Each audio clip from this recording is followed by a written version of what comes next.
Hey everybody, it's Pete. Good morning. Welcome to an episode of Stocks for Breakfast. I'm stirring a little bit today because I haven't had my coffee yet. What we're going to do today is actually something very interesting. And most of the videos that we do come from questions right out of the boot camp, come from stumbling blocks that traders have when they first get started. And it usually focuses on, I just want to know what I'm supposed to look at when the market opens. I just want to know what I'm supposed to look at this week. And there's this fascination that I understand, but it's not right. So I want to be careful how I say that. There's a difference between trading and expecting something to happen versus the feeling that you think you need to predict what's going to happen next. Nothing could be further from the truth. The struggling traders, when they first come into the boot camp, they're very feeling like there's this mystery about how to actually be in the right stocks. And isn't that really the whole point of like really putting your money on the line, accepting risk and looking for profit potential? It's really getting to the point where like, all right, if I buy shares in this stock, there's a pretty good chance it's gonna move in a particular direction, which obviously would be up if you're buying it, right? And it's at that point, then it's just a question of how do you time your entries well, and how do you time your exits well? Like I call it the B, right? Between entry and exit. That's really where the money is made. But today we're going to focus on what happens before that, which is being in the right stocks. So I want to start out very clearly saying, stop. Stop believing you need to predict the market. Stop believing that you don't know what you're looking at. Because I'm going to tell you flat out, most of the new people who come into the boot camp, maybe a small exception of a few people who are in the markets for the first time ever, most of the people understand chart reading. However, understanding chart reading and understanding how to make money is not the same thing. So one of the first things we do is we really get on board very quickly with this is what you're supposed to look at. Today we're going to break that down a little bit further into how do I know which stocks I should be in right now? And I just want to point this out because I'm very proud of what we're seeing in the boot camp right now. I had 3 traders message me yesterday and tell me that they had their first $2,000 day ever. That's pretty exciting. And I want to flat out tell you, it's because we're prepared. We do so much preparation to be in the right ideas. And then you read the market on top of those ideas. And then you learn to manage those trades. That's where the money comes from. The money does not come from the market handing you gifts. The market comes from before the market even opens. You say, I know exactly what I'm looking for, and now I'm going to go and find it. And if I don't find it, I'm going to do nothing. If I do find it, then it's just a question of profit potential in exchange for the risk I have to take.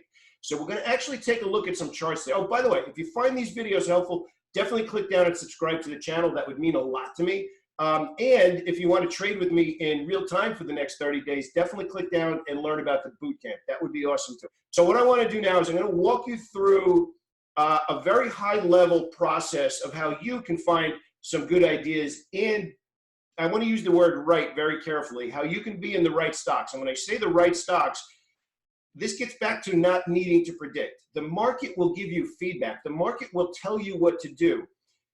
Even if you learn what I'm about to show you, you still need to learn how to make money. There's a difference between, I talk about it all the time, there's a difference between chart reading, tape reading, and then the highest level is trading, where you're in control of everything. And I think that's really what we all want from the market. We want control, we want confidence, we want conviction. I think the fact that we all have trading accounts, the fact that we put our money into a brokerage account, I think we're okay with the fact that there's going to be risk, there's going to be losses. But what you really want to do, and probably why you're watching this video right now, is you want to elevate yourself to the point where you're mitigating that risk, where you're lowering the risk because you absolutely know what you're looking at. So we're going to take one sector, one set of ideas today and break it down so that I'm going to prove to you, you don't need to predict what's going to happen. The market tells you. The smart money is obvious. The smart money leaves footprints. It's our job to go out there with a flashlight and say, oh, there you are, and then just piggyback on exactly what's going on already. And here's a big thing. I don't want to get into the details of this because it's in the boot camp, but you also need to learn how to read the tape and identify when that story where the smart money, the story of whatever sector or industry or group of stocks that they're buying, you have to understand when that changes. We call that the tape has changed in our game plan meetings. We call that tape reading. And essentially that means it's obvious, still good, still good. Oh, wait, the light turned yellow. And then you get into the point where you're like, okay, now I got to manage this differently. But if you learn to read the footprints, if you learn to read the tape, and then learn what happens between entry and exit, you know what? Everything changes. Trading becomes fun now and a lot less stressful because you're in charge. You're in control as opposed to predicting and hoping something happens. We're just going to look at it and say, we already see what's happening. We're going to hop on board that bus until it changes. That's the key, though, understanding what it looks like if it changes. So today we're going to take a look at what it looks like if it's obvious and ideas that you can hop on board. I'm not going to get into changing today because that's boot camp. I want to keep that private behind there. But that's a big part of it, too, because you could be very obviously looking at certain sectors, but then maybe it changes. Maybe the story changed. Maybe the tape changed. And you're still seeing it from what it was doing a month ago, not actually acknowledging the fact that the tape changed and you're trying to trade it the same way. Those are the situations where you lose confidence, not because you don't know what you're doing anymore, but it feels like you don't know what you're doing anymore because you haven't recognized that the tape changed, that the order flow changed, that something different is going on, and you're piggybacking a less obvious tape. So we're going to get into this. I'm going to work our way down, and hopefully this will give you some ideas. Now, first thing I want to talk about, and this is a very big deal, as an active trader, as somebody who's been trading for 20 years, generally speaking, I'm going to say 70% of my trades come from the same universe every day. I have this one giant list of stocks, and I know them. I learned them. They met the criteria I'm about to show you. Some stocks go in the list, some stocks come out of the list. And the obvious question is what would make it come out of the list? Because we're going to talk about today what would make it go in the list, but we're going to talk about what would make it come out of the list. What would make me be like, that stock's garbage? Well, the tape changed. It's not obvious anymore. It's not in play anymore. The smart money is not involved in it anymore. There's no attention on the stock anymore. So just so you have an idea, and I'll just keep the number easy, for lack of a better way of putting it, so everybody of all experience levels can wrap their head around it. Let's say you have 10 stocks in your universe and you did the work, some of the work that we're about to look at, and every single day, those are the stocks you're game planning for. At any point, unless the market is just ridiculously ripping and obvious, you're probably only going to have maybe 4 of those stocks out of 10 that should be your focus for that day or that week. If all of them are, then that means you should be sizing up because all the money's on the same page. But generally speaking, you probably get 40 to 50% of your list. Then you dial down, and those are the only stocks that you pay attention to. Then over time, you might start to see, well, those 3 stocks, that sector, maybe you might even notice it's a sector, but it could be just a couple of stocks. Financial stocks, for example, right now, for 2020, have just really not been tradable. They're in my list, but I haven't been trading them. They're great stocks to trade when they're in play, when they have attention on them. Boeing, for that matter, is a good stock when it has attention on it. It has good price movement, but it doesn't have obvious order flow right now. So it's in my list, but I'm not trading it. I'm trading the stocks that are more obvious. And we're going to take a look and see what that means right now. Okay, so we're going to work our way down from looking at the major ETFs, and we have them sorted by profitability, not profitability, performance over the last quarter. Okay, so performance over the last quarter, and you can see gold stocks and the Qs. So we're actually going to use the Qs as an example, but this is the first step in me defining to you that you don't need to predict, you only need to pay attention. That's it. Once you understand how to pay attention, then it's a question of, again, the hardest part, which is what is the entry and what is the exit? That's the part in between there. That's really where the money's made. So again, just finding these ideas is the first step. Learning how to make money is the second step. So there's chart reading, tape reading, and then actually making money. So we're going to use the Qs as an example. So obviously we could see the Qs have been on fire. So we're looking at a monthly chart here. Maybe we'll even break it down by a weekly chart so you can see what it's looked like. This is from April.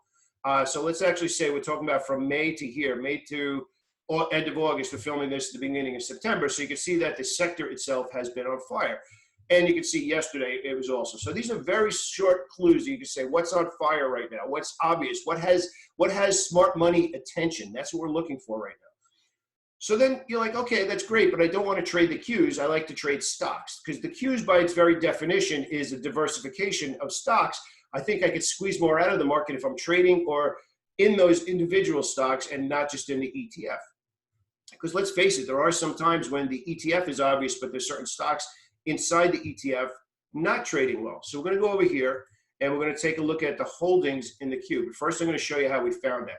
So it's really nothing more than going over to Yahoo Finance, typing in QQQ, and then you're going to go over here to holdings. And you have a couple of different types of holding. You have sector weighting, so you can see consumer cyclical, communication services, and obviously technology make up the majority. So almost 17%, 37%, and 45%. So over 90% in just those particular sectors. Now you break that down even further, it gives you the top 10 holdings that make up over 50%, almost 54.5%, and that's the stocks that are here. So this should be the first place that you are looking to trade stocks if you notice that the Qs are on fire, if the Qs have institutional attention.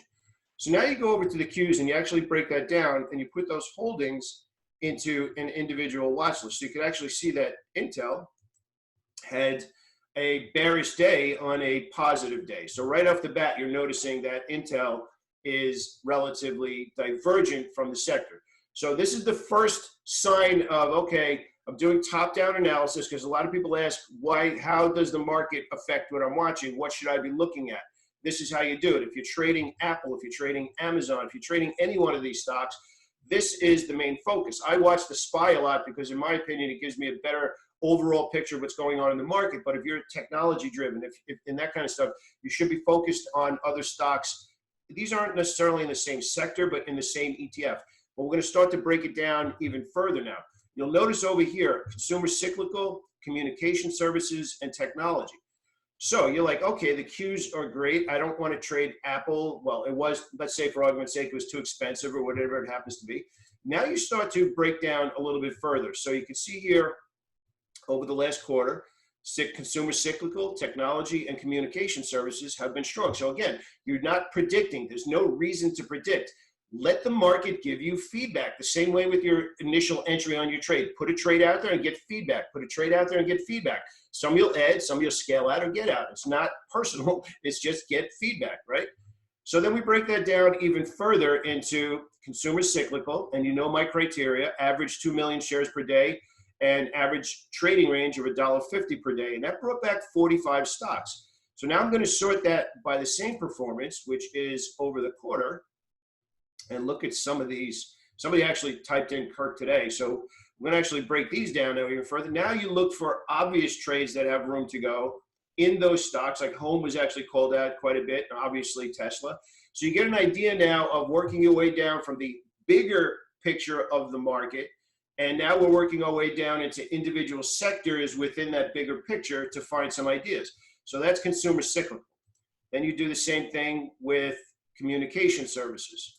So we'll go to performance. We'll go to performance for the quarter. Oops, excuse me. And then you break that down by charts again. And some of the leaders, it's not a coincidence that I've been guiding the community through the leaders right now, which by the way, that's a big deal. Trading the market leaders is much easier to make money. So anybody who's in the boot camp or has been in the boot camp and you're seeing this, it's not a coincidence. I've been guiding you through how to find the best trades. And this is one of the ways that we do it. And then last but not least, you go over to technology, which obviously has been the one that's been on fire. And what's interesting here is you can see that with my criteria in there, there's only 43 stocks. And now you're not trading all 43 stocks. You're looking within those 43 stocks for those that match your criteria. So you can even see here, again, just the simple process that we did. There's a couple of $30 stocks in here that have exploded and done quite well over the last quarter. So you don't need to have a giant trading account to make money. So I know I just went through that last part. It was so structured, it was so obvious, but now it's up to you. Now it's up to you to say, am I just picking stocks randomly? Am I picking these penny stocks that are garbage and not really market leaders? Or am I doing the smart thing and paying attention to what the smart money's doing, breaking it down a little further, having a little bit of criteria? That's chart reader to tape reader to act like a pro. We talk about that all the time. We actually have a little hashtag in our group, and I started it because I'm very proud of everybody, which is trade like a pro, act like a pro. What we just did is learning what it takes to be a pro. This will make your trading comfortable, for lack of a better way of putting it. When I mean comfortable, it means that you won't be going into the market overwhelmed. It's your job now, based on your goals, your resources, your capital, your experience, your skills, those 5 things, and now go into the market and say, out of those stocks that are obvious right now, which of those match my criteria that should have my attention today, this week, this month, and how do I know when that story changes where I might take a few of those stocks out and put a couple more back in? That's only the very tiny beginning of understanding what it means to be a trader. If you want to join me, click down and get into boot camp. This is everything we do every day, and this is where trading confidence comes from. Have a great day, everybody.